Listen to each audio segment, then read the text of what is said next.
Buenos días. El cerebro y el cuerpo tienen un vínculo estrecho y especial. De la relación entre ellos depende muchas veces la salud y el bienestar general de una persona.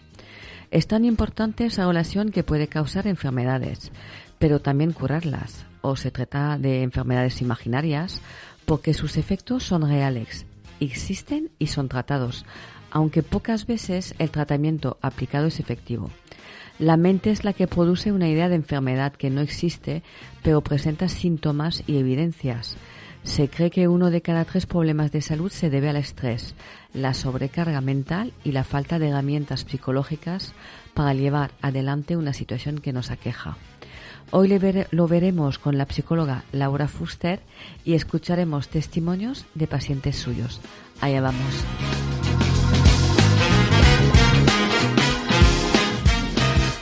Estás escuchando Así es la vida, con Samantha Semur. Hola Laura. Buenos días, Samantha. Buenos días, tenemos con nosotros a Laura Fuster, psicóloga. Nos va a ayudar a entender la relación cuerpo-mente, todos los efectos que pueden ocurrir. Y tú, como paciente, ¿has visto una cosa alguna vez que te ha llamado mucho la atención, que pensaste, es que vaya efecto el psicológico sobre el cuerpo? Claro, trabajamos mucho el tema de la mente sobre el cuerpo y el cuerpo sobre la mente. Es decir, el padecer ansiedad o depresión puede tener efectos pues físicos muy importantes, muy llamativos. Pues, por ejemplo, me acuerdo de una persona que vino con la mitad de la cara como paralizada y bueno, fue a varios especialistas, a varios médicos, y al final vieron que no era nada orgánico, y al final se concluyó que era un efecto de la ansiedad. Y después, bueno, al trabajar con esa persona en la parte psicológica, pues eso desapareció y ya está. Y luego he tenido muchas personas, que ahora veremos algunos casos, que han tenido problemas físicos o enfermedades que tienen un impacto psicológico importante. ¿La ansiedad cómo se puede traducir? Bueno, pérdida de apetito, o al contrario, pérdida de sueño. Ya ¿Hay más cosas así? Claro, la ansiedad al final, bueno, es como un estado de alarma constante. Al final la ansiedad se activa y es buena que la tengamos porque nos avisa de peligros, con lo cual, genial, si no, no estaríamos aquí, ¿no? Imagínate el hombre prehistórico que ve a un león y se queda parado. Sí. Pues se le come el león y no evolucionamos, ¿no? O ahora cuando sales a la calle y ves un coche que viene muy deprisa, todo eso, esa como chute de energía, digamos, que te da, te avisa el cuerpo, eso es ansiedad. Y está muy bien en ciertos momentos. El problema de la ansiedad es cuando se activa en situaciones en las que el peligro no es real o tiene baja probabilidad de ocurrencia, por ejemplo, en subir a un avión, ¿no? Hay gente que no le gusta nada subir a un avión, pero bueno, sabemos que la probabilidad de que pase algo en un avión es muy baja, con lo cual la mayoría de nosotros pues asumimos el riesgo que tiene subir en avión. Si tú al final sales a la calle pensando que todo lo de tu alrededor es un posible peligro, pues ahí tu ansiedad estará disparada y te creará una serie de síntomas físicos que pueden ir desde la taquicardia, sudor, rubor, te pones rojo, y luego si es ansiedad sostenida en el tiempo, pues como comentabas, problemas de insomnio, de alimentación, problemas digestivos, etcétera. A veces la ansiedad, el paciente le cuesta saber de dónde viene. Sí, muchas veces porque ten en cuenta que la ansiedad suele venir de cosas que bueno, pues que nos metemos a lo mejor a veces en una rutina que en nuestra vida vemos que es normal, como la de todos, ¿no? Con nuestro trabajo, con nuestras familias, etcétera, y a veces tiene que ver, pues por ejemplo, con que mi autoestima es baja, pero yo no me estoy dando cuenta, o estoy tan reconozco. Claro, estoy tan acostumbrada a ser así que ya no lo detecto, o que no sé poner límites a las personas. El tema de la asertividad, o sea, de saber decir que no, poner límites, etcétera, lo trabajamos también mucho en consulta y son cosas que indirectamente generan ansiedad. La ira, supongo que también, ¿no? La gente que está siempre enfadada y, claro. Y dices, pero ¿qué le pasa? Que nunca está de buen humor. Claro, esto es lo que llamamos enfado patológico, que a veces pensamos que es como enfados muy explosivos, pero no necesariamente. Puede ser como tú dices, que no te enfades muy fuerte, pero te enfades demasiado. O sea, todos los días estés como irritable y que todo el día te estés quejando, ¿no? Gente que está constantemente instaurada en la queja y que ahora, pues con toda la situación del coronavirus, de no poder salir y tal, estamos viendo mucho porque, claro, la gente está como muy irritable. Entonces esto, evidentemente, tiene un efecto para ti que no te sientes bien, pero también para los demás que, claro, aguantar a una persona así, pues al final estas personas tienen problemas en sus relaciones o incluso también puede a nivel laboral afectar, porque tú con tu jefe pues no te puedes enfadar mucho, ¿no? O con tus compañeros y al final pues todo se va haciendo cada vez más grande. Los problemas de ansiedad suelen aparecer en algo concreto, por ejemplo en el trabajo o en tu familia o en enfados pequeños, pero cada vez se van generalizando y se van comiendo más áreas de nuestra vida. Por eso es importante pedir ayuda cuanto antes, porque si no cada vez es más difícil. Además, todo lo que hemos visto, lo psicológico, tiene un impacto sobre el cuerpo, o como dices, lo contrario también. Es como decir, la primera vez que te he mandado una señal de alarma, no me has hecho caso, tengo que subir de nivel a ver si ya reaccionas. Claro. Además, la ansiedad nos está siempre queriendo decir algo, ¿no? O sea, si tú tienes ansiedad porque trabajas 10 horas al día, pues igual tu ansiedad quiere que pares un poco, que dediques tiempo a ti misma, que hagas cosas que te gusten, etcétera, o que dediques más tiempo a tu familia o lo que sea. Pero un poco es el tema de pues eso, de ir haciendo cosas, porque y es algo que recomendamos mucho también en terapia, el reservar tiempo para las cosas agradables, para las actividades que nos gusten, porque si no, al final, pues eso, llevamos un ritmo de vida que es muy fácil que aparezca la ansiedad, pero es como tú dices, pues bueno, voy tirando hasta que llega un día. Y mucha gente que viene a consulta nos lo dice. Yo creo que esto me pasa de hace tiempo, pero que no lo he sabido escuchar y ahora ha salido de una forma un poco más escandalosa. Sí, porque hay problemas de piel. Yo me acuerdo de amigas que tenían problemas de piel y tenían un malestar. Claro, de hecho, pues bueno, aparte de trabajar sobre todo con el psiquiatra, ¿no?, que es con quien más colaboramos, pues yo colaboro con personas que son dermatólogas, por ejemplo, o fisioterapeutas, sí, ¿no? Sí. De una forma muy estrecha, porque pues un fisio puede decirnos que viene mucha gente con problemas de espalda, tensión muscular, contracturas, etcétera, que vienen causados de la ansiedad. Yo le puedo trabajar ese problema, pero mientras no se trabaje la ansiedad, pues esto le va a seguir ocurriendo. Y a tema dermatológico también, ¿no? O sea, problemas de piel o piel que ves gente que pues eso, que tiene la piel como muy seca, muy cansada, con manchas, incluso más urticarias o temas así un poco más complicados que vienen de temas de ansiedad. Por lo tanto, pues mucho que el dermatólogo te recomiende un tratamiento, una crema o lo que sea, pues eso te va a seguir pasando mientras no trabajes el fondo de eso, que es la ansiedad, ¿no? Eso muchas veces ponemos el ejemplo del iceberg. O sea, el síntoma es la punta del iceberg, en este caso pues problemas dermatológicos o problemas de sueño, de alimentación, del estómago, de lo que se te ocurra, pero en el fondo siempre hay más. Hay mucho más. Paciente tuya, vamos a escuchar a Gemma. Me gustaría que nos comentes un pelín antes.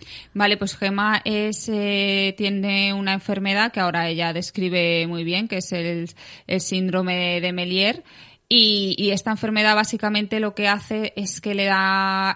pierde un poco el equilibrio, como a veces estar como muy mareada. Entonces, todo esto lo que hizo es que, claro, ante esta inestabilidad le generaba miedo, y ese miedo hizo que poco a poco fuera dejando de hacer actividades. Al final llegó a coger la baja laboral y estar el máximo tiempo posible en su casa, porque su miedo principal era salir a la calle, marearse, caerse y que pudiera tener pues algún tipo de problema. Claro, esto llegó al punto que de ser una persona muy activa, pues al final pues estar todo el tiempo en su casa y claro, eso tiene unas consecuencias psicológicas, no solo con la ansiedad, sino también en el estado de ánimo. Sí.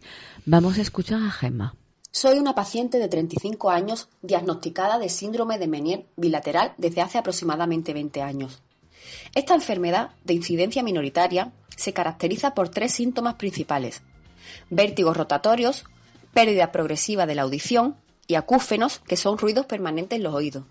En mi caso, al ser bilateral, lo tengo en ambos oídos. Aunque en el día a día son muchas más las dolencias que nos acompañan, como náuseas, vómitos, inestabilidad, caídas súbitas o migrañas vestibulares que convierten nuestra vida en una lucha. Tardaron aproximadamente 1 año en ofrecerme un diagnóstico por descarte y tras numerosas pruebas de todo tipo, aunque en la actualidad hay numerosos avances que permiten una detección más precoz. Se trata de una enfermedad crónica y sin cura a fecha de hoy, de evolución incierta y que varía mucho de un paciente a otro. Día a día nuestra vida es una batalla. Al ser una enfermedad prácticamente invisible, es muy difícil adivinar el esfuerzo que conlleva para todos aquellos que la padecemos actividades cotidianas como subir una escalera, hacer deporte, o hay días en los que simplemente caminar sin ayuda supone un reto.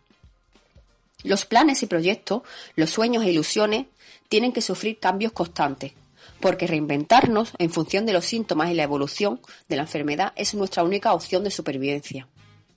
Cada día me miro al espejo, me analizo y me pregunto, ¿qué puedo hacer hoy?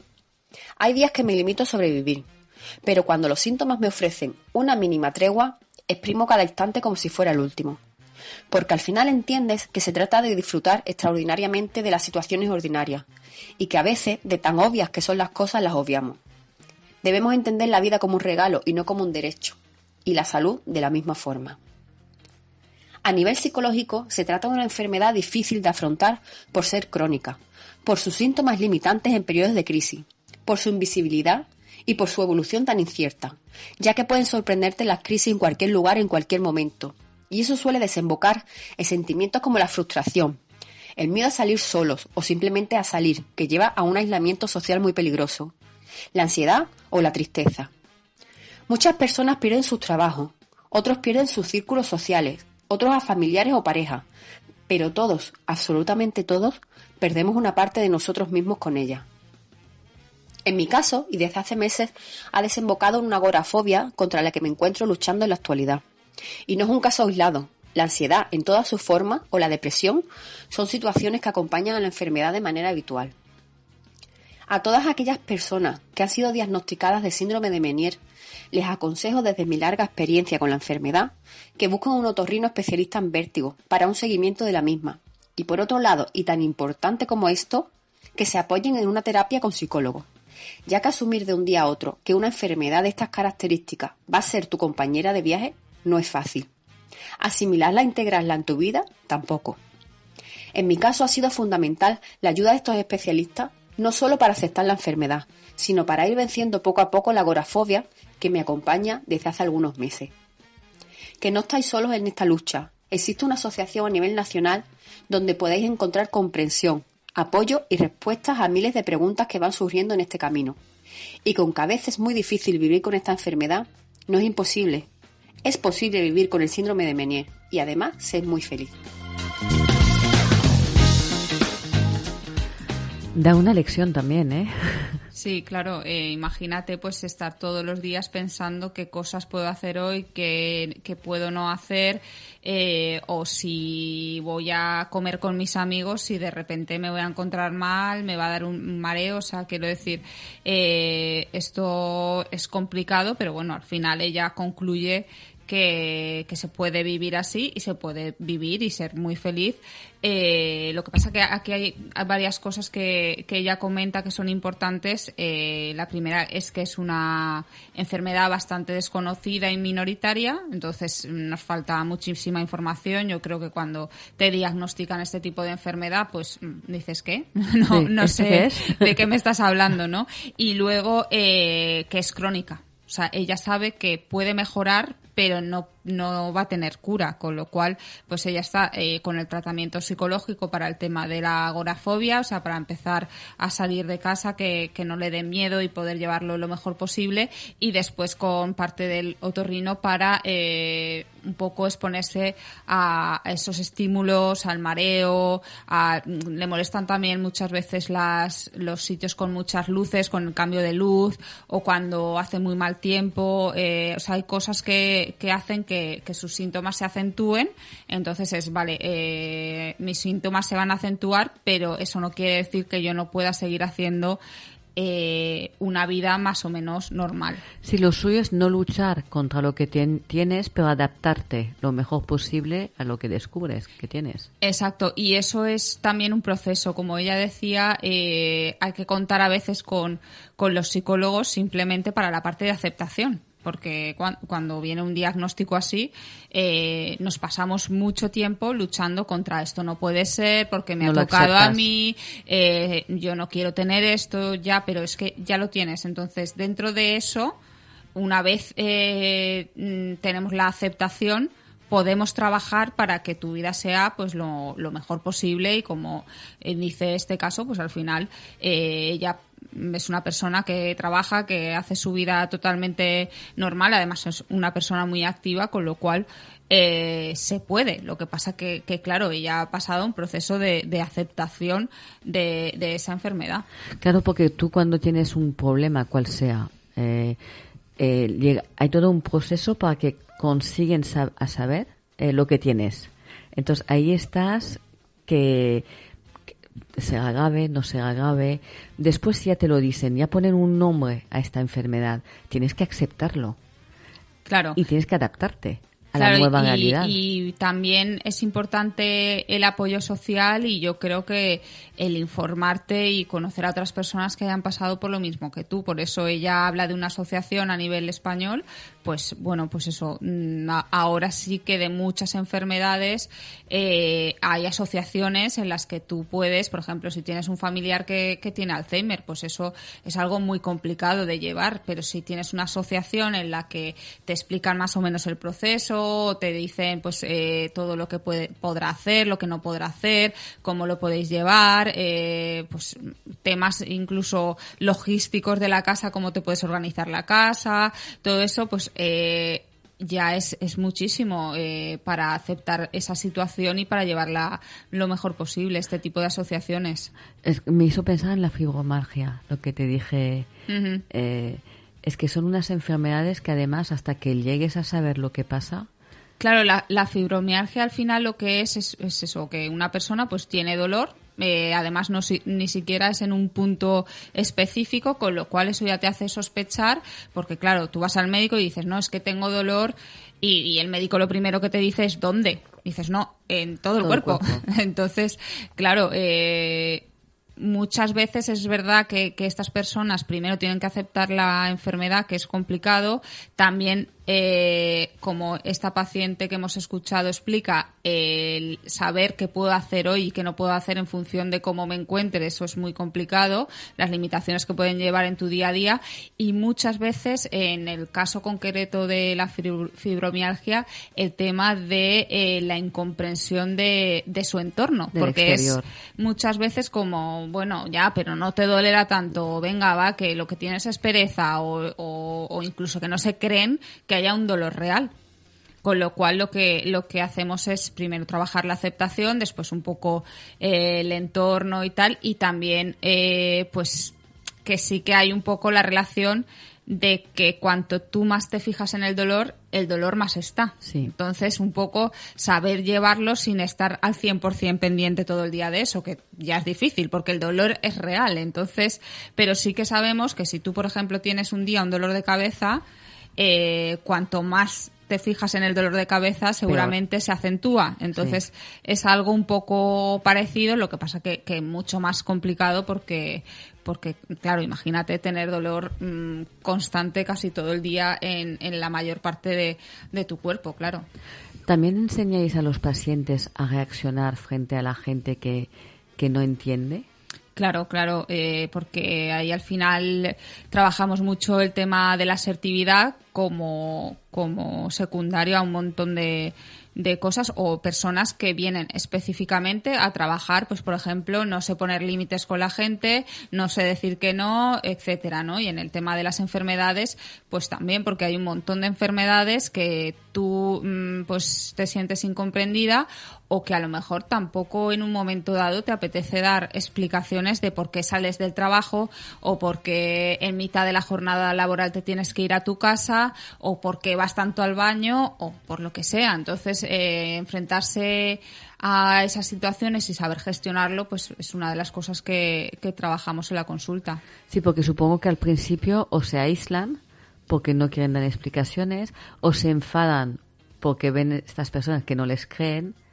Tiene que ser complicado de llevar. Claro, y ten en cuenta que en muchas de estas enfermedades pues hay hospitalización, hay bajas laborales, hay pérdida de peso, por ejemplo, o sea, cuestiones físicas que se notan y que la gente te ve y la gente te pregunta y, uy, ¿cómo que has perdido tanto peso? Ostras, ¿has estado enferma? Porque te veo mal, no sé qué. Entonces, a veces, como comentas, la gente, pues para no pasar por eso, pues decide no aislarse y ya está. Pues no salgo y así las vecinas pues no me van a preguntar. Pero claro, eso luego tiene unas consecuencias en el estado de ánimo porque necesitamos relacionarnos.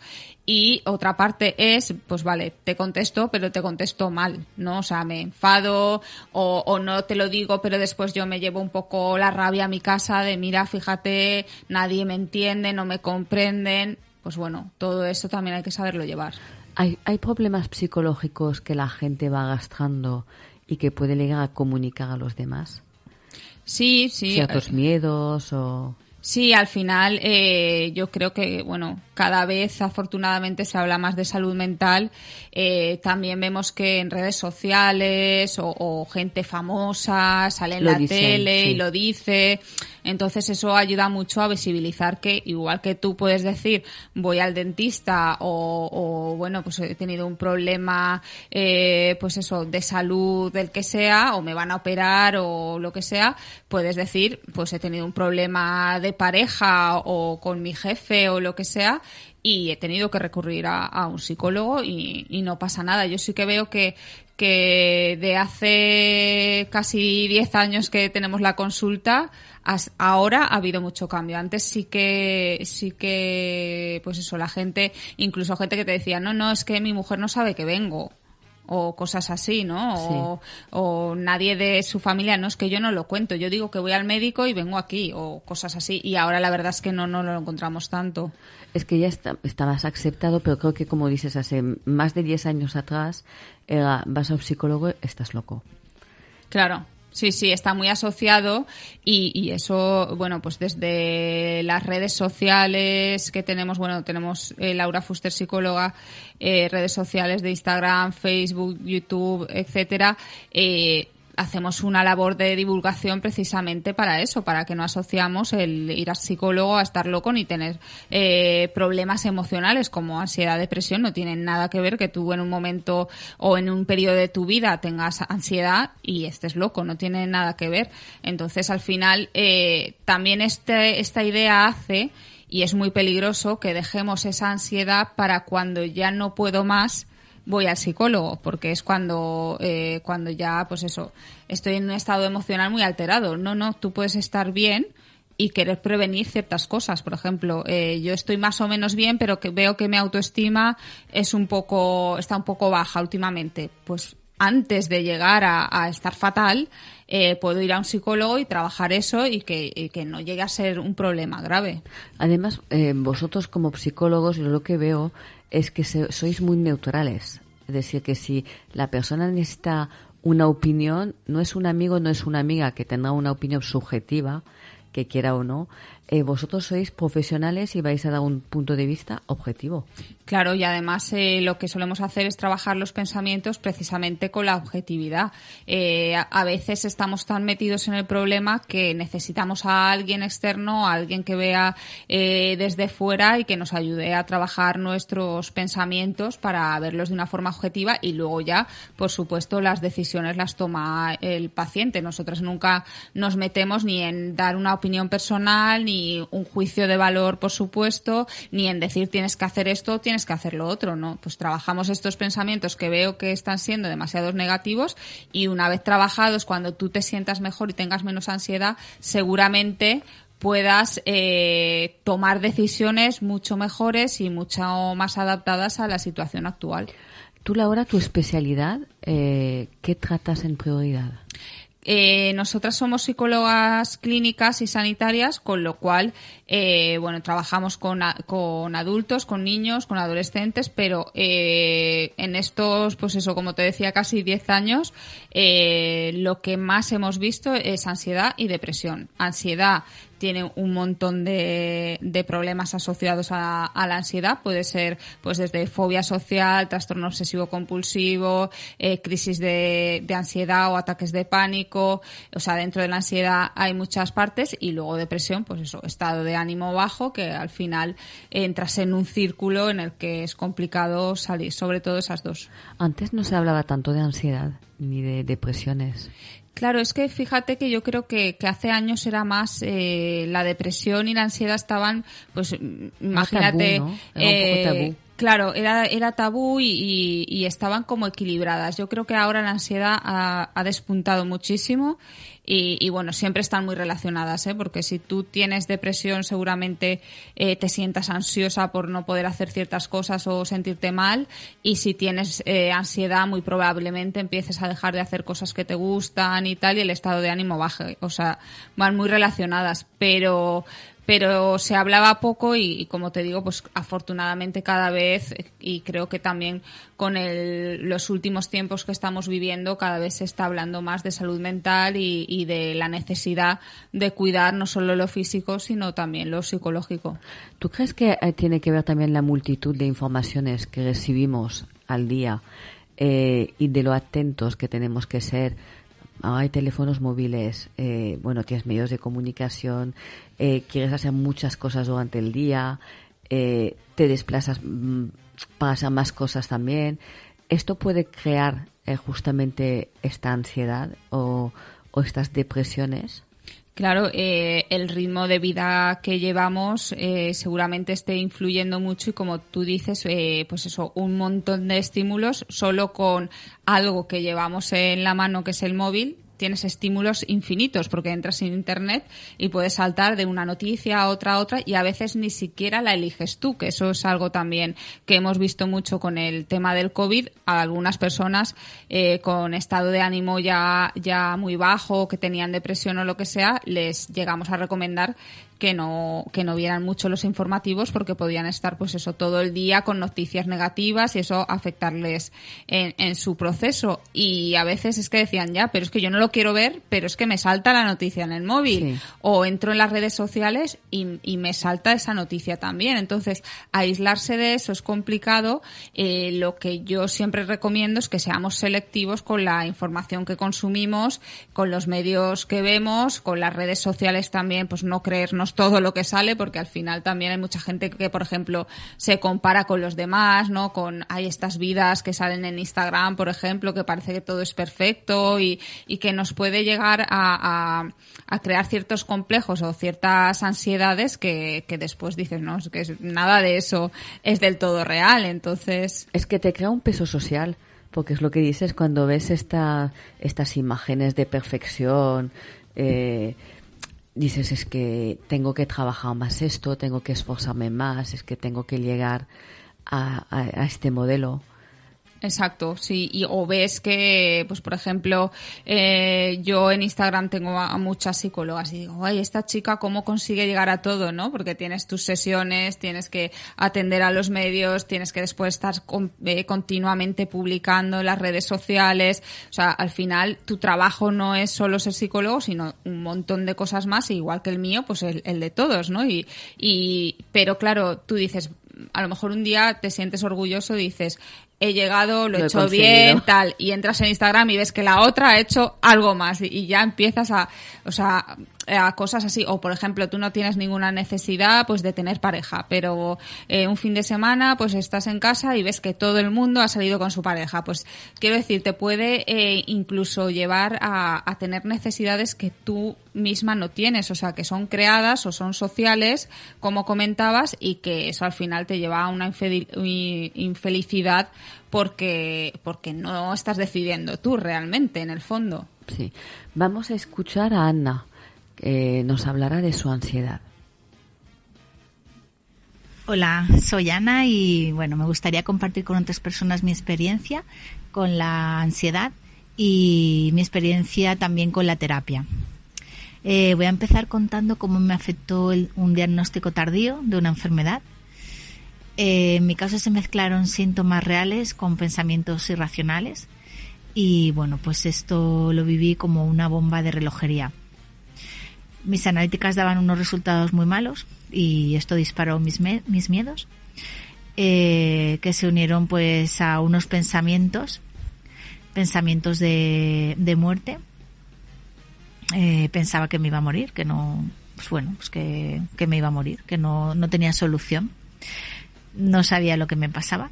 Simplemente pues que mis analíticas daban muy bajitas, yo estaba muy bajita de energía y todo esto pues hizo que se disparara mi preocupación. También se disparó mi preocupación sobre mis familiares, cómo estarían ellos si yo me moría, cómo se quedaría mi hijo pequeño, con quién se quedaría si yo me moría. Todo esto me hacía no poder dormir por las noches.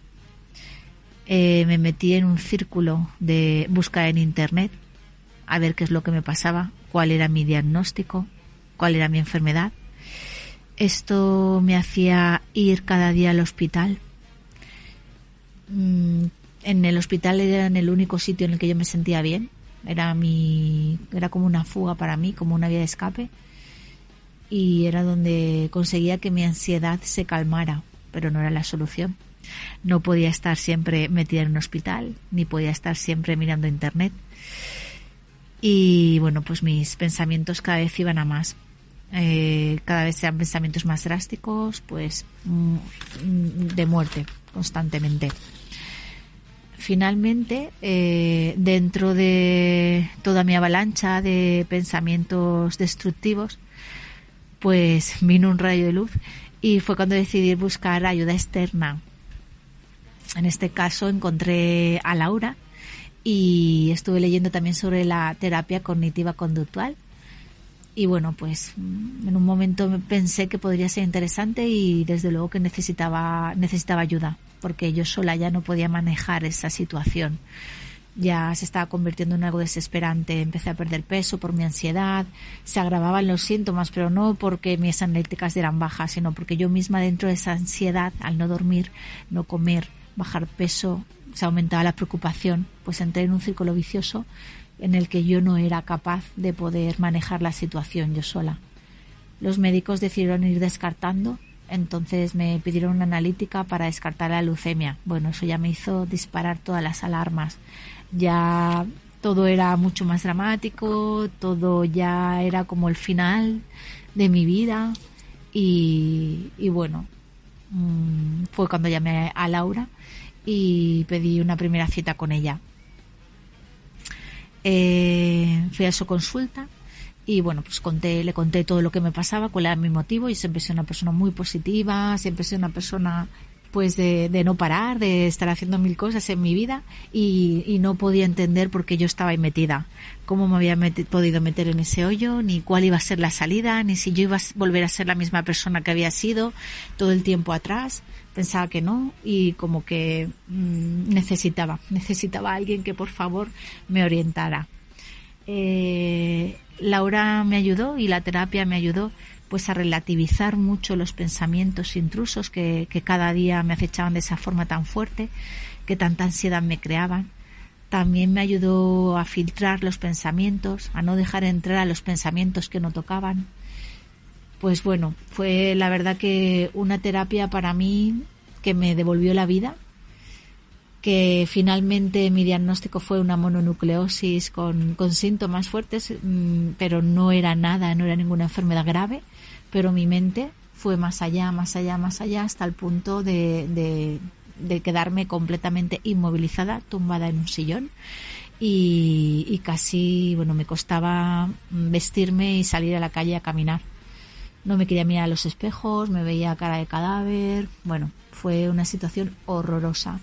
Pero de verdad que la terapia me salvó la vida. Creo que estuve yendo alrededor de unos 8 meses aproximadamente. Yo seguí todas las pautas que ella me marcó porque tenía muchas ganas de salir de ese agujero. Y confié totalmente en lo que estaba haciendo y en la profesionalidad de Laura. Entonces yo todas las pautas que ella me marcaba yo las seguía rigurosamente y así salí y pues hoy estoy feliz de poder compartir este testimonio, porque de verdad que volví a ser la persona que era antes.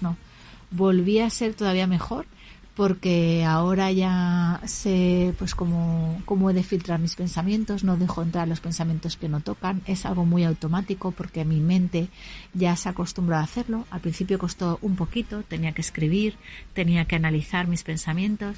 Ahora no, ahora mi mente automáticamente tú los convierte, y los que no debo de dejar entrar, desecho. Esto me ha dado, me ha devuelto una calidad de vida, y me ha dado una calidad de vida increíble. De verdad que siento felicidad plena otra vez. Vuelvo a ser, ya digo, como era yo, no mejor, con más conocimientos.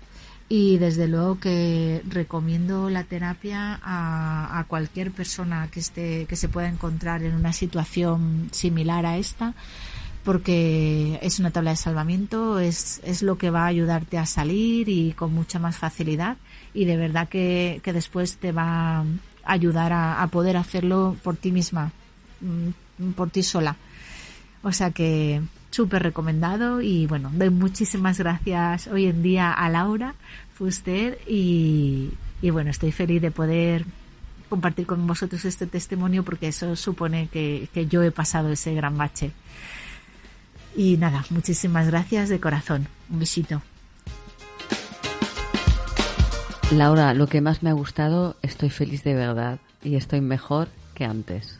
Claro, a veces sí que es verdad que cuando vivimos algo así tan negativo, que como ha dicho esta chica, lo que le pasó es que era una enfermedad que tampoco tiene unos síntomas muy marcados, pero en su caso sí que fueron bastante fuertes. Lo que pasa que tardaron mucho tiempo en detectársela, es decir, que desde que ella sentía pues esa debilidad, los análisis le salían siempre muy bajitos y tal, hasta que por fin le dijeran que era la mononucleosis, pues pasaron meses. Entonces, claro, en esos meses a ti te puede pasar por la cabeza todo. Y eso es lo que pasó, ¿no? Encima tenía, pues eso, había sido mamá, no sé si un año antes o menos, con lo cual pues tenía un niño pequeño y ya empiezas a preocuparte, ¿qué va a pasar con mi hijo? Bueno, todo eso se va haciendo, como describe ella, pues una bola muy grande, que al final pues cuando vino, pues lo que hacía era estar en el sofá, creo que iba su madre a cuidar a su hijo, él no podía jugar con él, luego se sentía también fatal, ¿no? Por no poder hacer pues las cosas, aparte de con su hijo, pues pues como ella dice, que es una persona muy vital, súper alegre y tal, y claro, verte en esa situación, pues nunca te esperas que te vaya a pasar eso en tu vida. Entonces, a través de la terapia cognitivo-conductual, cognitivo quiere decir toda la parte de pensamientos, trabajamos los pensamientos para ver que ella sí que tenía ciertos síntomas, pero que seguramente no fueran tan graves como para llevarla a la muerte. O sea, una cosa es que tú no te sientas bien y otra cosa muy diferente es que te vayas a morir o que ya eso vaya a tener unas consecuencias tan negativas. Mucho trabajo de pensamientos, como ella comenta, primero incluso por escrito y tal, y luego cada vez la persona va automatizando tanto el decir, vale, detecto un pensamiento que es muy negativo, lo cambio. y enseguida lo vamos cambiando. Y entonces eso te da mucha ventaja para después, a nivel conductual, pues dejar de hacer ciertas cosas que ella hacía, como mirar en internet, cosa que nunca Todos hacemos esto. Se recomienda a nivel de hipocondria, ¿no? Que sería el caso de preocupación excesiva por la salud.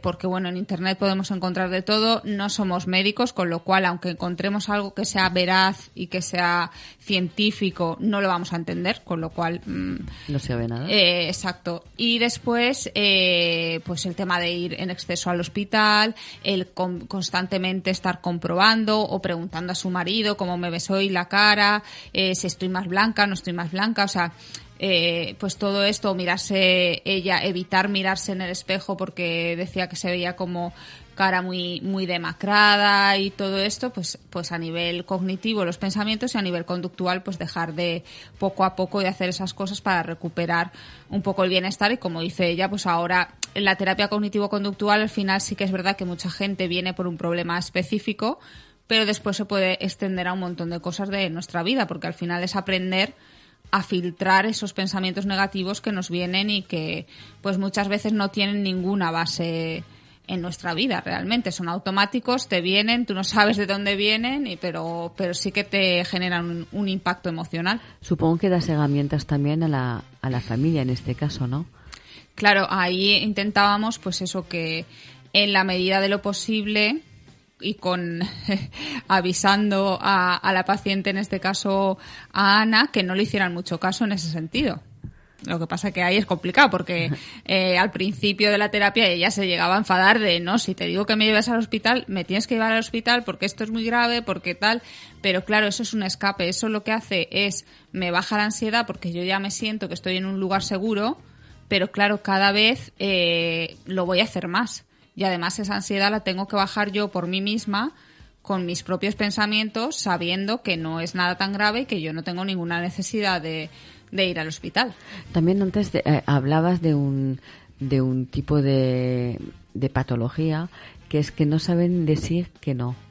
Claro, el tema de la asertividad, eso genera mucha ansiedad porque al final pues eso, somos seres sociales, nos comunicamos con gente, el estar con gente está muy bien, pero también tenemos que saber poner límites a ciertas cosas, decir que no, porque bueno, hay gente que le cuesta mucho decir que no y acaba haciendo cosas que no quiere, o incluso en general esto se va acumulando y al final terminan llevando una vida que no les gusta porque pues eso, se han ido dejando llevar sin decir que no, y entonces pues en el trabajo acaban haciendo todas las cosas que la gente no quiere hacer o haciendo horas de más, luego llegan a casa y tampoco les termina su ocio, por ejemplo, porque no saben decir que no a otros planes. Bueno, al final el poner límites y decir que no también es muy importante y además hace que los demás nos conozcan, ¿no?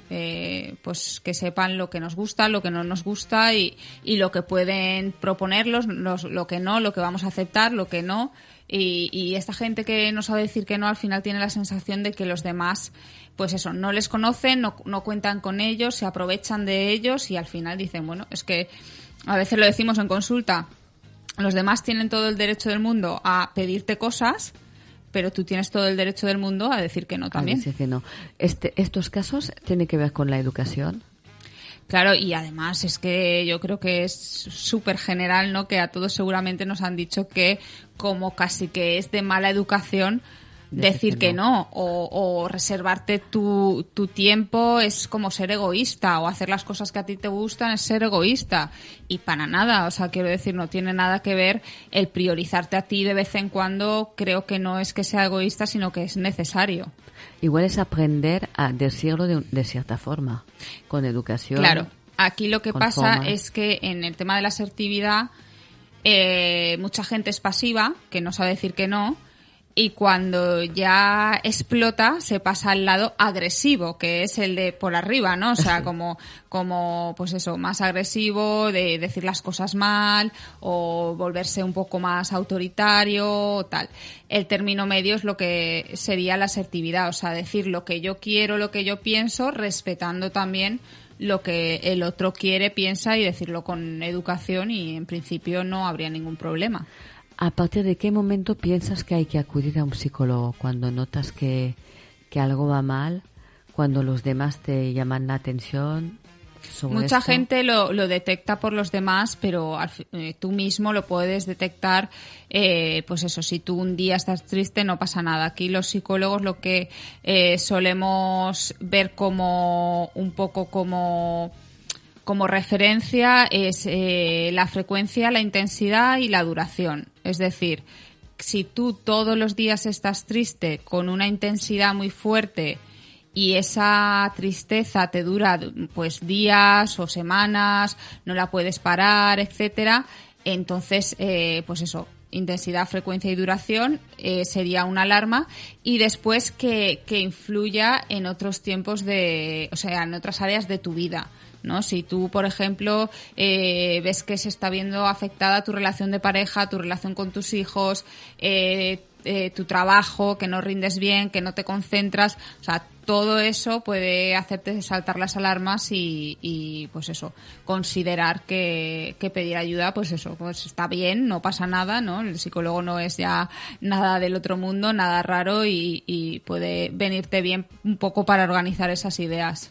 Sí, hasta para, como decías, para cambiar tu forma de ser, que al final te enfadas también contra ti mismo porque dices, no reacciono como hubiera tenido que reaccionar. Claro, exactamente, sí, y al final pues vemos gente pues que está enfadada constantemente o que ha perdido un poco la ilusión por las cosas, que está muy apática, no le apetece pues eso, hacer cosas o pensar planes nuevos, como que esa alegría se ha ido bajando y dicen, no, yo no tengo ningún problema, pero al final si no me siento feliz, no me siento bien conmigo misma, pues voy a buscar a alguien externo que me dé algunas pautas o que me enseñe de alguna manera a recuperar eso y ya está. En el caso de Ana que decía antes, la terapia fueron 8 meses, pero hay gente que viene 2, 3 meses y ya está. O sea, depende un poco del caso, es más larga o menos larga y nos adaptamos un poco a las necesidades de cada persona. Además, creo que, a ver lo que opinas como profesional, tener ilusión, tener un objetivo de vida ayuda muchísimo. Muchísimo. Yo creo que la ilusión es algo que cuando se pierde es complicado porque, claro, todo lo que haces en tu vida al final tiene que tener un objetivo último, ¿no? Entonces, si pierdes la ilusión, pues empieza a bajar el estado de ánimo. Si baja el estado de ánimo, pues podemos caer en una depresión o surgir ansiedad o ver que pensamientos más negativos, ¿no? Pues esto no tiene sentido, o ¿para qué voy a hacer las cosas si luego no las disfruto, etcétera? Entonces, esos pensamientos ya son un poco más peligrosos y habría que trabajarlos. Para una persona que tiene un perfil un poco ansioso, que tiene ansiedad, ¿qué consejos básicos le podrías dar? Ahí, sobre todo, que analice los pensamientos, que vea que los pensamientos que tiene seguramente estén siendo muy catastróficos y que muchas veces las preocupaciones que tenemos, de hecho, casi el 90% de las preocupaciones que tenemos está demostrado que después no se cumplen, o sea que anticipar el futuro en ese sentido pues no merece la pena.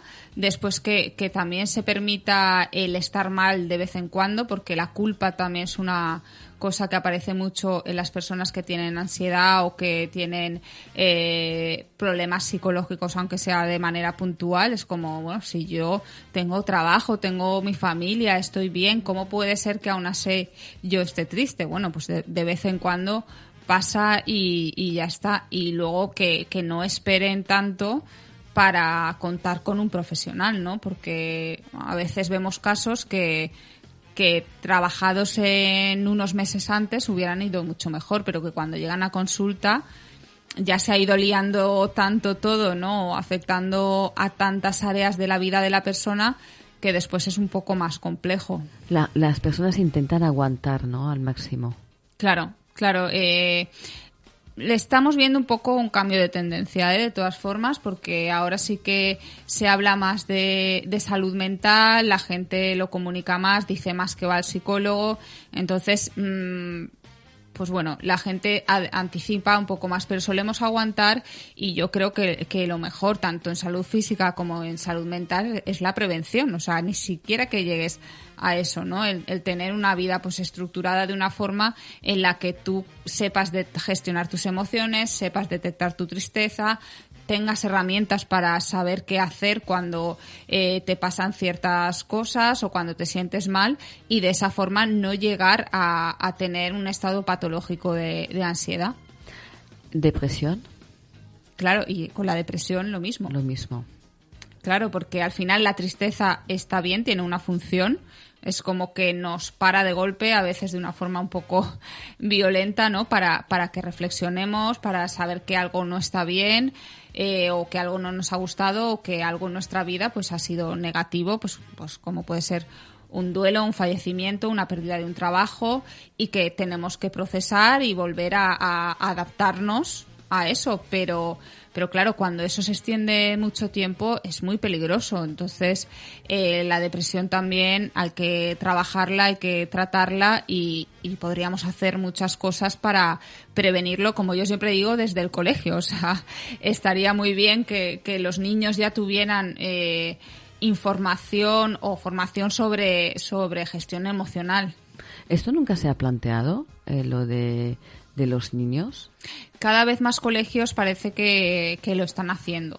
De momento se hace, pero bueno, de una forma un poco anecdótica, ¿no? Quiero decir, pues a lo mejor algún taller de vez en cuando debería ser más constante. Pero bueno, como te digo, parece que la salud mental está evolucionando bastante, se habla cada vez más y se va introduciendo en más pues eso, en más áreas, tanto de educación con niños como, por ejemplo, en las empresas, ¿no? También es muy interesante que en una empresa grande pues sepamos cómo relacionarnos unos con otros, cómo trabajar en equipo, cómo comunicarnos, cómo ser asertivos, cómo decir que no a mi compañero, cómo hablar con mi jefe, cómo hablar en público. O sea, un montón de cosas que te pueden producir ansiedad y que luego eso influiría en el ambiente laboral y en el ambiente de incluso de la producción de esa empresa. O sea, sí, que es lo que, escuchándote, nos damos cuenta de la importancia de la comunicación. Claro, de saber qué decir, cómo decirlo, porque además, pues bueno, somos personas que estamos siempre comunicando, siempre relacionándonos con la gente, y incluyo comunicación con nosotros mismos, porque al final todo lo que trabajamos en consulta que tiene que ver con los pensamientos no es otra cosa que la forma en la que nos hablamos a nosotros mismos, y eso es importantísimo. Es como escuchar, saber escucharte y escuchar a los demás. Exacto. Si eso lo hiciéramos bien, yo creo que Ganaríamos muchas tiempo. cosas, claro, cambiarían. Pues muchísimas gracias, Laura. Te voy a pedir de nuevo que nos des el teléfono, tus redes, para poder contactarte. Vale, en redes sociales, Instagram, Facebook, YouTube, Laura Fuster Psicóloga. La página web es psicólogosparaValencia.es y el número de teléfono es el 669-317-997. Bueno, no te dejo irte, te rapto un poco más y seguiremos hablando de psicología. Muchísimas gracias, cuidaros mucho.